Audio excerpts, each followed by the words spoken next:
Radio. Rahim here with Anthony Yarde here in London, man. I was just leaving the Anthony Joshua and Takam fight. So if you will allow me, I got to get your take on that. There's been such controversy about it. Like, how'd you take the stoppage? How'd you rate Anthony's performance? Oh, Anthony done his job. You can see that he was. This is what I like to see from heavyweights. Sometimes heavyweights working on things, and yeah, it's refreshing to see heavyweights working on skills and things like that. You know, he was working on things. You can see he was trying new things, which is good to see. He's going to get criticism for it, saying that, oh yeah, you could have knocked him out earlier, whatever. But I liked it. You know, it gave people more to see. I did think the stoppage was a bit premature. I think the guy was in the fight. He was, in my opinion, it was inevitable what the outcome was going to be. Joshua was going to win the fight, maybe by knockout. But the guy was giving a good account of himself, and I do think it was stopped prematurely. But again, the referee's got a job to do. You know, it's interesting that the fight ended this way in the division that you're in, because we saw an end to a career here recently with a fight that ended somewhat the same way. Obviously, I'm talking Andre Ward and Sergey Kovalev. How'd you take that stoppage, and then how do you rate Andre Ward? That stoppage was a bit different. Kovalev literally had his hands down, he bent over, and he wasn't protecting himself at all. With the Joshua fight, the guy was still rolling. He was still saying, you haven't hurt me. He shrugged his shoulders. He was still rolling, moving about, like him missing shots and things like that. It was a complete different scenario, completely different. But yeah, Andre Ward, you know, he's done his thing. Undefeated, unified champion, beat the guy that was the monster in the division twice. Second time, made a statement by stopping him. You can't fault him.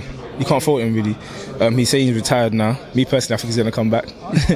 I think it's another Floyd thing. You know, when Floyd retired and came back, people got excited about it. I think it could be one of them.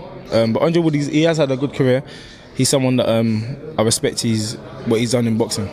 Well, now with Ward having dethroned Kovalev, the so-called monster in the division seat is open.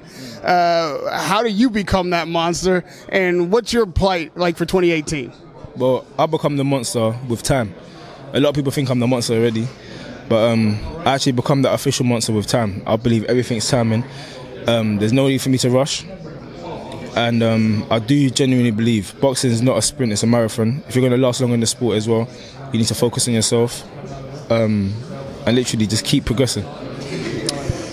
Who do you think in the division is right on your radar? You say it takes time, whatnot. So what rung are you at the ladder? Who do you need to face now to start to really, if you say you're the monster in the division, get people to notice and recognize that you're that guy?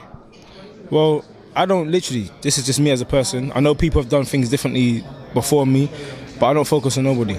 As I said to you before, like it will show. It will show. Literally, this is why I don't focus on nobody. Andre Ward retired. No one saw that coming.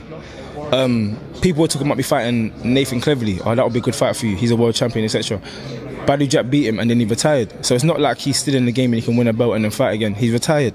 So you don't know what someone else is going to do. That's why you can't focus on no one else. If you focus on someone else, it's like you haven't got the full confidence and whatever in yourself. There's other upcoming fighters that could raise quickly. There's so much things that can happen in boxing. It's about focusing on yourself, and until you become a world champion, literally do your own thing. It's like I'm doing an apprenticeship in front of the world. I had 12 amateur fights. I've had 13 professional fights, and my fights don't go the distance. So again, the experience is limited. I'm a very confident individual. I'm a happy individual as well. I like to have fun. But again, everything's timing. Give me one thing that drives you as a light heavyweight to be the best. What is it that's inside Anthony